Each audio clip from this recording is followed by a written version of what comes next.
Kausap po natin ngayon ang former Dean ng FEU Institute of Law, Mel Santamaria. Magandang gabi po sa inyo, Attorney Santamaria. Hanggang sa iyo, Corina, at sa ating mga tagapanood, tagapakinig. Ano po sa tingin ninyo, sir, ang implikasyon nitong Supreme Court ruling sa impeachment ni VP Sara? Does it set some kind of precedent? Meron, sapagkat ayon sa Korte Suprema, ang pagbibilya ngayon ay hindi ayon sa tinatawag na legislative days. No? Ang ibig sabihin ng legislative days, basta't nag-umpisa ka, kahit ano pa ang mga interval days na sumusuot doon, basta't natapos, isang day yon. Pero ngayon, sabi ng Korte Suprema, calendar days ang bilang natin. Yung 10 days at 3 days, 10 days mula ngayon, dapat i-order of business na ito. At pagkatapos pag-order of business, 3 days, ilipat na ito sa Committee on Justice. Kung hindi matutupad to, magkakaroon ng tinatawag na tapos na initiation. So, wala na makakapag-file. So, dapat masunod ito ayon sa ating Korte Suprema. Ito po, Yan, yes, Corina. sir, kasama po bang weekend dyan? Pag sinabi nating calendar days, working calendar days, excluding say holidays, weekends? Well, according to the Korte Suprema, hayaan na natin ang House of Representatives kung ano yung working days nila. Kung hanggang Huwebes lang sila, okay. Pato Huwebes, Biyernes, Sabado, Linggo, wala. Tuloy na sa Lunes. So, yun naman ang leeway na sinasabi ng ating Korte Suprema. Kaya lang ang pinaka-president rin dito, sinasabi ng Korte, dapat nakalakip na sa articles of impeachment ang mga base, ang mga ebidensya, ang mga affidavit para makita ng sinasakdal ang mga detalye ng pagpaparatang sa kanya. So iyon, pagbabago rin yon. At ang isa pang pagbabago, Corina, ito ang final lang ngayon, yung unang mode, yung pagpa-file mo sa House of Representatives. Hindi pa ito yung one-third resolution na kung makuha mo yung 102 votes ng ating mga legislator, magkakaroon lang ng verification at maaari ng itawid sa Senado. Hindi pa nangyayari ito. So hinihintay pa nila yon. So ito po yung pinag-uusapan na hindi na maaaring idikta ng numero ang proseso ng impeachment. Ganito yan, Corina. May dalawang pamamaraan para mag-initiate ka. Ang unang pamamaraan, itong ginawa nila ngayon. Nag-file sila ng formal na complaint dito sa ating House of Representatives. Dito yung sinasabi nating 10 days, 3 days, dapat aktuhan yan. May pangalawang pamamaraan. Ito yung makakuha ka ng 102 votes at least, one-third votes ng mga congressman at congresswoman. Pagkatapos nito, magkakaroon ng verification kung natanggap nga ba nila yung mga complaint, sila nga ba ay pumirma dito, at merong konti sigurong pag-i-explain ng kanilang mga boto, at pagkatapos noon, ihahain na sa Senado. Iyon ang pangalawang pamamaraan na nangyari noon na hindi pa nangyayari ngayon. Ang ginawa pa lang nila ngayon, yung first mode. Yung second mode, naghihintay pa sila sapagkat baka hindi pa nila sigurado na yung mga 225 na pumirma noon, baka pipirma ba ngayon. Kaya nakita natin sa news nyo kanina, nagpiplead sila na yung mga pumirma dati, pumirma rin ngayon. Para mahain kagad at mapunta sa Senado forthwith. Ayan. So kailan po talaga ang reckoning date ng pag-file ng impeachment complaint kay VP Sara?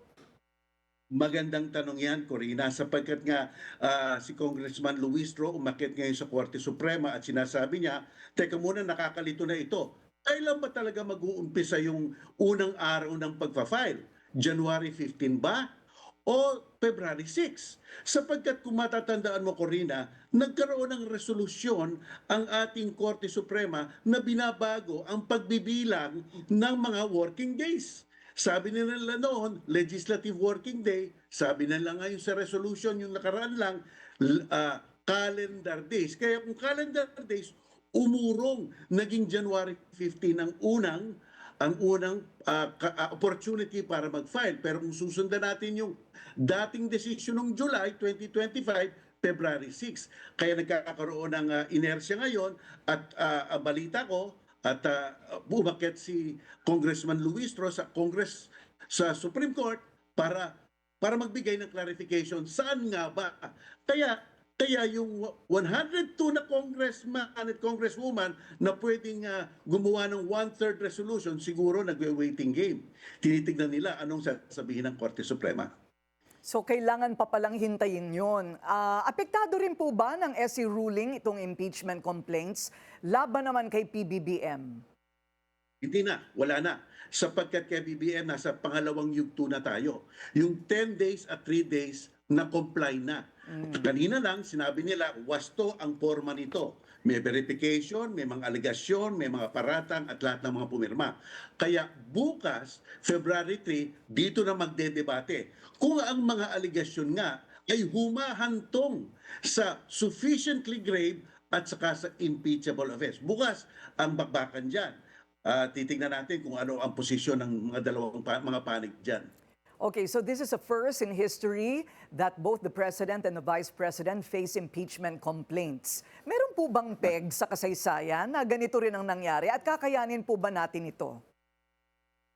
Ito ang unang pagkakataon, Corina, at talagang may epekto ito sa ating bansa. Unang-una, epekto sa succession sa paghahalili, no? Pero iyan ang constitutional structure na nasa constitution naman. Kung matanggal silang dalawa, ang Senate President ang papasok. Pero may mga epekto pa sa iba. Like for example, sa economics natin, basta't kasi may impeachment, ang mga investor natin, uneasy na yan. Naghihintay na yan. Caution, waiting game. Ano ang mangyayari? Sapagkat nga, basta't unstable ang politics, maaaring may epekto ito sa ekonomiya, let's say sa rate ng dollars natin. Sa practical naman, may epekto rin yan. Masasayang ang oras ng ating mga legislator sa pandinig sa dalawang kasong yan. Imbis na gumagawa ng natural na kanilang mga duties, gumawa ng batas. Sa political naman, the legitimacy of our government. Imagine, Corina, ang dalawang pinakamataas na pinuno ng ating bansa ay hinahabla sa Senado at saka sa House of Representatives. Reputation natin sa buong mundo. Ano ba ito? May maturity level na ba talaga ang democracy ng Pilipinas o talagang immature pa? Iyan ang mga epekto sa atin ngayon.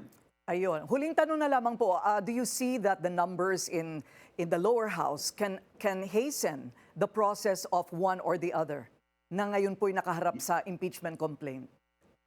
Oo, siyempre, Corina, kung ang pag-uusapan natin ay yung second mode, yung makakuha ka lang ng 1/3 votes ng lahat ng mga congressman at congresswoman, talagang mapapabilis ang pagtatawid niyan sa Senado. Tandaan natin, 306 lang yan. So ang 1/3 niyan, 102.